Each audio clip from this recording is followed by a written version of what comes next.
Eu larguei meu emprego, abandonei a faculdade, que eu amava, e cancelei a viagem de intercâmbio que sonhei a vida toda. Fiz tudo isso por ele, pelo Lucas. Um mês antes, a vida era uma paleta de cores vibrantes. Eu, Ana, tinha 25 anos. Um futuro mapeado e um amor que parecia inabalável. Lucas era a âncora e o vento, a pessoa que me fazia sentir segura e livre ao mesmo tempo. Mas então, a notícia fria veio, como um balde de gelo na alma. Lucas estava doente. Não era uma gripe, nem uma indisposição passageira. Era algo sério, algo que exigia repouso absoluto, medicação pesada e, acima de tudo, cuidado integral. Ele parecia um guerreiro ferido. E eu me tornei sua enfermeira, sua cozinheira, sua fisioterapeuta amadora e, principalmente, sua guardiã emocional. Os médicos disseram que seria uma recuperação longa. E Lucas, sempre orgulhoso e independente, estava desmoronando sob o peso da fragilidade. Eu prometi a ele, de joelhos ao lado da cama hospitalar, que eu estaria lá. E eu estava, dia e noite, abri mão da minha vida, da minha identidade, para me fundir à dele. Nossa casa, antes cheia de risadas e planos, transformou-se em um hospital particular de luxo. A sala de estar, agora, era o lugar onde eu cochilava, sempre alerta ao menor som vindo do quarto dele. Eu passava horas preparando caldos nutritivos, mudando lençóis, monitorando a febre e lendo para ele. Mas o corpo de Lucas, embora prostrado, não era a única coisa que eu cuidava. Eu cuidava dos seus pesadelos, dos seus medos silenciosos, do seu olhar perdido. Eu era a única ponte entre ele e o mundo. Eu pensava, é o preço do amor verdadeiro.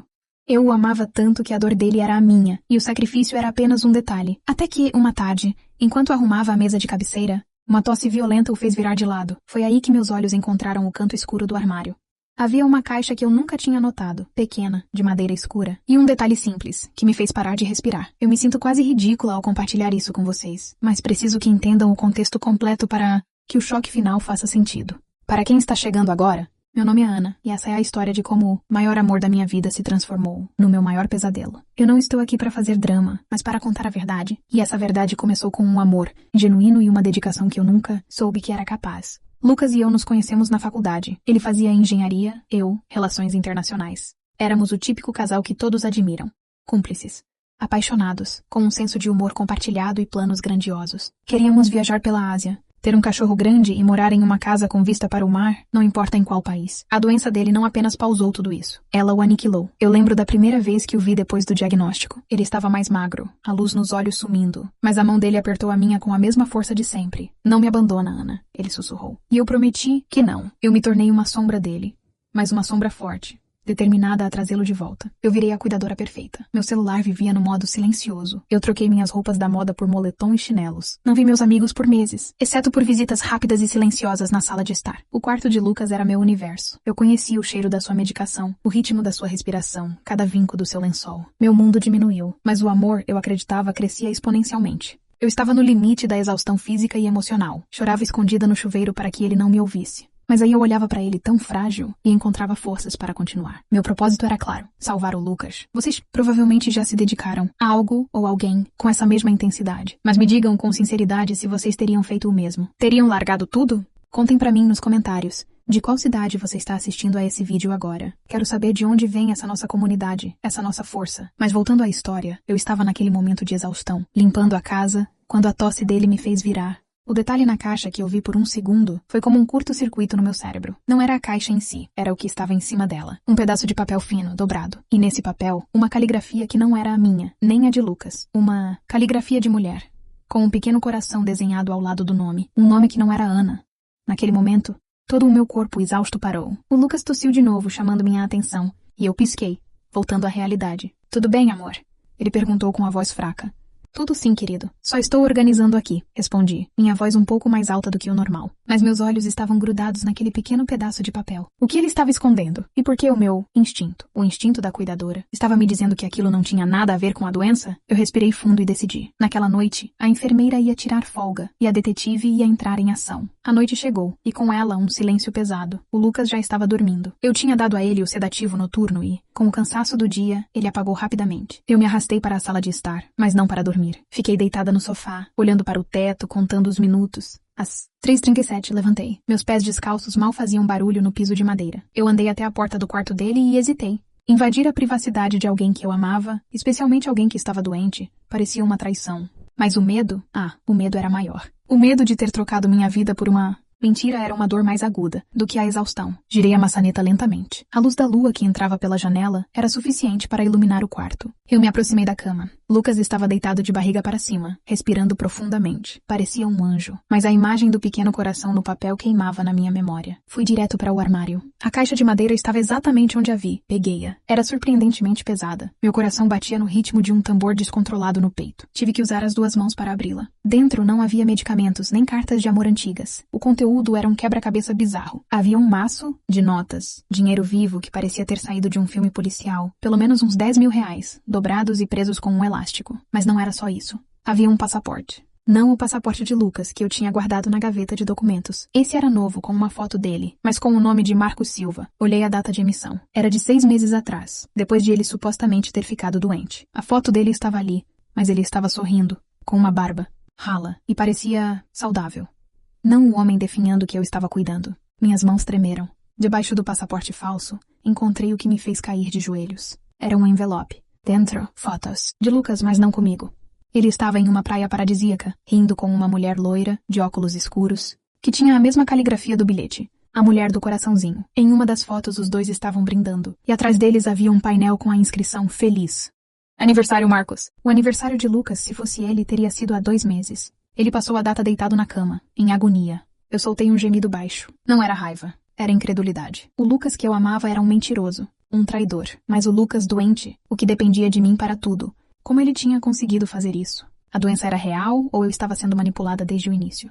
Eu fechei a caixa de repente como se ela fosse explodir. Eu precisava de ar. Saí do quarto e corri para o banheiro. Lavei o rosto tentando esfriar a febre da minha própria raiva. Eu voltei para o quarto, mas dessa vez não para a caixa. Eu olhei para a mesa de cabeceira, as receitas médicas, todos aqueles remédios que ele tomava religiosamente. O que eles eram, afinal? Meu próximo passo tinha que ser cirúrgico. Se ele estava fingindo, precisava ter um motivo. E precisava ter evidências físicas que não fossem apenas fotos e um passaporte falso. Eu precisava confirmar a doença. Meu corpo estava em modo de sobrevivência, e eu já não sentia mais o cansaço. Eu precisava descobrir a verdade. Não só para mim, mas para a Ana de 25 anos que ele destruiu. Eu voltei a fechar a caixa, deixando-a exatamente como encontrei. Coloquei o pedaço de papel no lugar e saí do quarto. Deitei no sofá, mas a verdade era que eu estava em chamas. Olhei para a porta fechada, a separação entre a minha realidade e a dele. Ele era um estranho, um ator, e eu era a idiota que largou a vida para ele. Amanhã, a Ana enfermeira daria um último show. O som de notificação do celular de Lucas, que ele sempre mantinha no silencioso,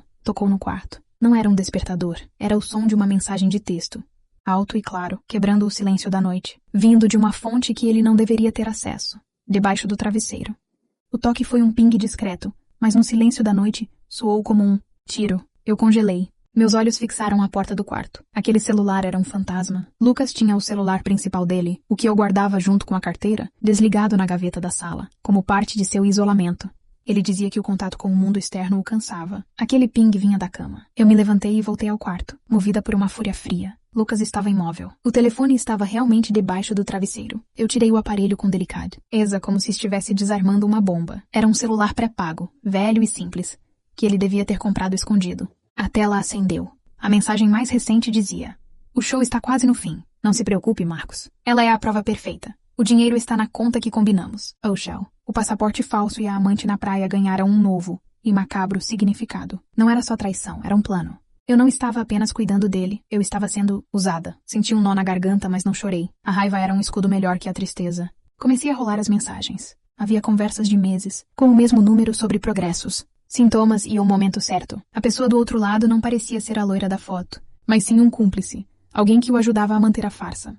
Mas a próxima evidência me fez cambalear de verdade. Havia uma pasta de fotos. Não eram fotos de praia, eram selfies. Lucas no espelho, em vários momentos das últimas semanas. Em uma ele estava na academia, levantando pesos, sorrindo, parecendo perfeitamente saudável. A data era de 3 dias atrás. Em outra, ele estava em um restaurante caro, vestindo um terno que eu nunca tinha visto. O cabelo arrumado, a pele bronzeada, o sorriso de predador. A doença não era uma farsa. Ele não estava doente. Ele estava fingindo estar doente. Ele havia se isolado para poder viver uma vida dupla, talvez tripla. Mas a pergunta era, por que a doença? Por que o sofrimento, a manipulação emocional? Por que me destruir desse jeito? Eu, a cuidadora perfeita, a idiota que largou tudo. Eu lembrei das receitas.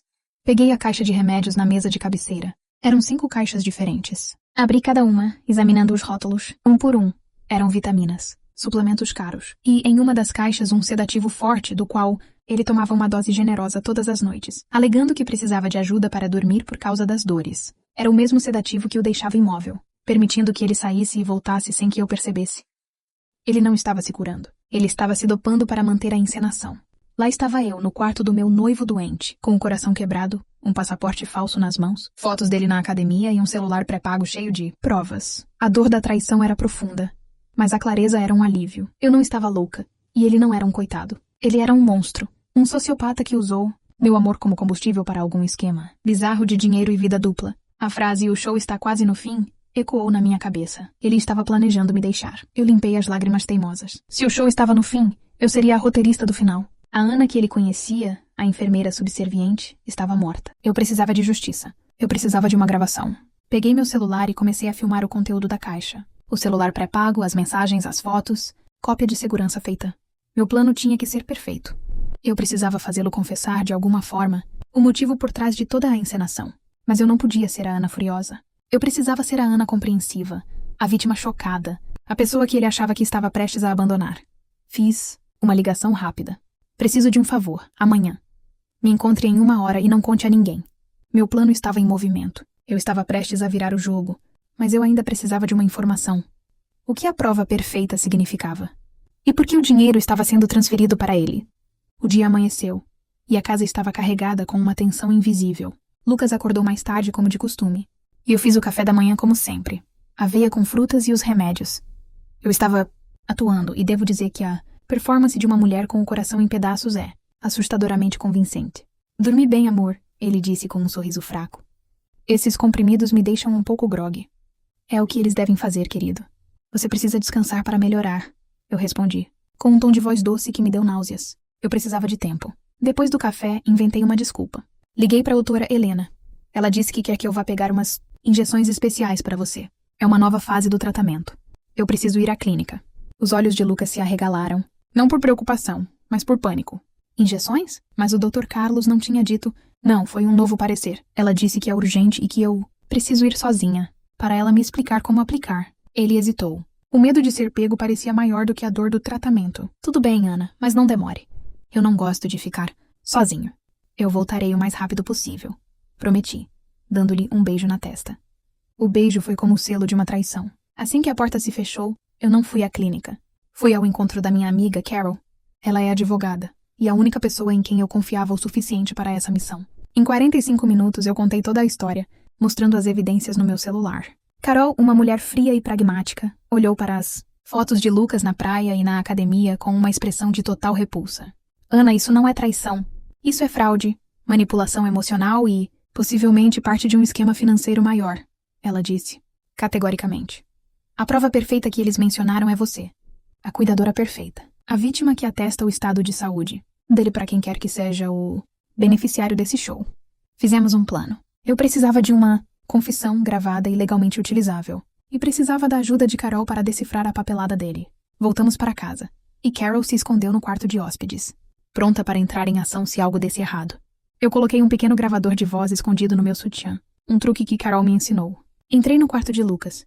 Ele estava deitado, mas visivelmente agitado. Cheguei, amor. E tens uma surpresa.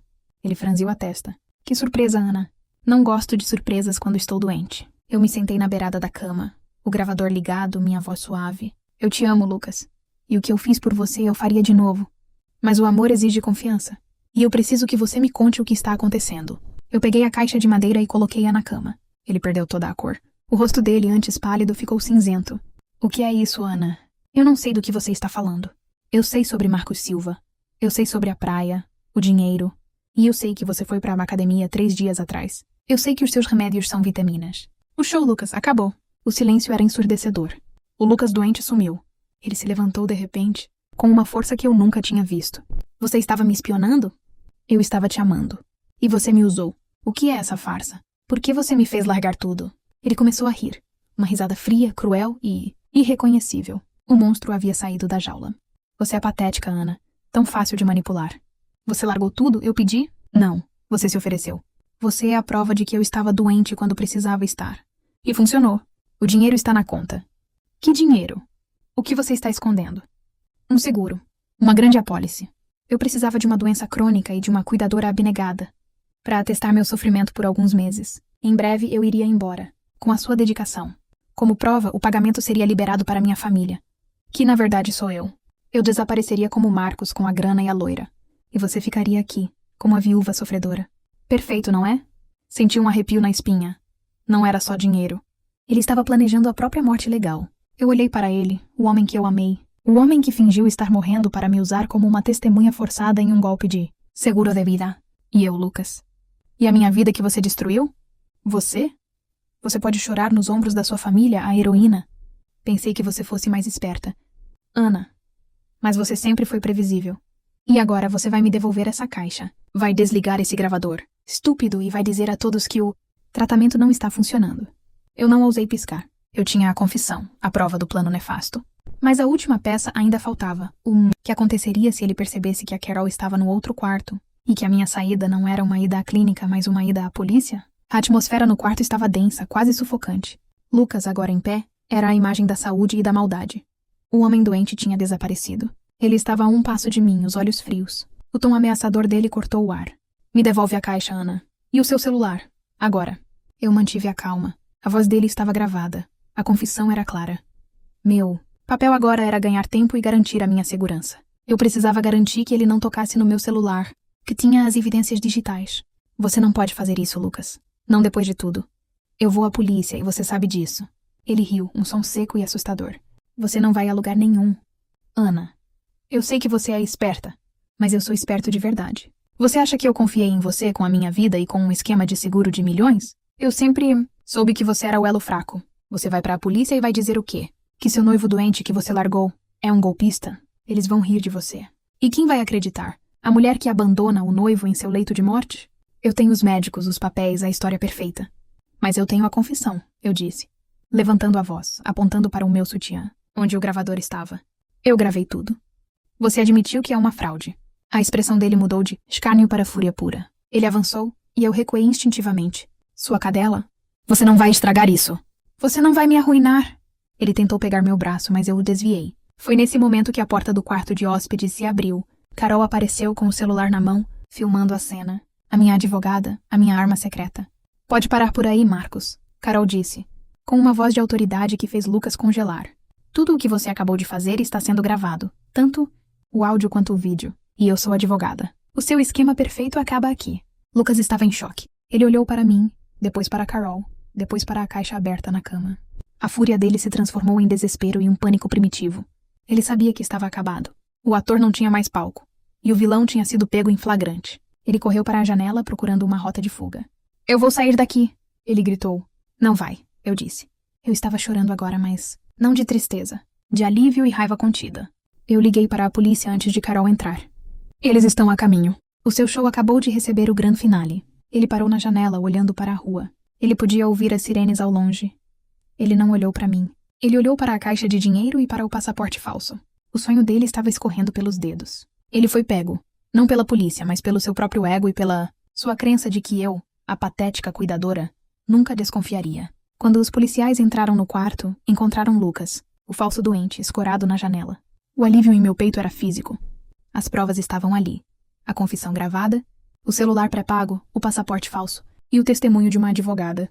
Lucas foi levado algemado. A última coisa que ouvi dele foi um xingamento sussurrado, mas que eu ignorei. A voz dele para mim já era apenas o som vazio de um fantasma. Dias depois, a verdade veio à tona. O esquema envolvia a falsificação de documentos e a cumplicidade de um pequeno escritório de advocacia que estava ajudando Lucas a forjar sua própria morte para o golpe do seguro. O dinheiro que ele já tinha recebido foi bloqueado. E eu não era mais a viúva sofredora. Eu era a testemunha-chave, a mulher que desvendou a farsa. Minha vida demorou a voltar ao normal. Eu tive que me mudar. Mudar meu número de telefone e, o mais importante, reconstruir minha autoconfiança. Voltei para a faculdade. Liguei para todos os amigos que havia abandonado e, finalmente, comprei aquela passagem de intercâmbio. Eu aprendi a lição mais valiosa de todas.